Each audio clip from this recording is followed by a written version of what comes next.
लागे मिजाज आज सही नहीं है, महलू मठाई तो दही नहीं। भाई लोग देखे, आज है 14 अक्टूबर और नीलकमल सिंह जी का एक बहुत बड़ा सॉन्ग डुएट सॉन्ग है। शिल्पी राज जी डुएट की और ट्रेंड कर रहा है दोस्तों। नीलकमल सिंह जी का सॉन्ग का टाइटल है कमरिया डोले।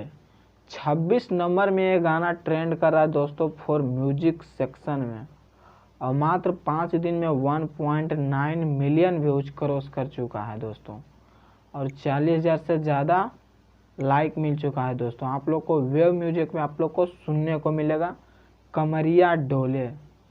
लिरिक्स है आशुतोष तिवारी जी का, और म्यूजिक डायरेक्टर है सत्येंद्र जी, और वीडियो डायरेक्टर है दोस्तों पवन पाल। तो एक बार जरूर सुनिएगा।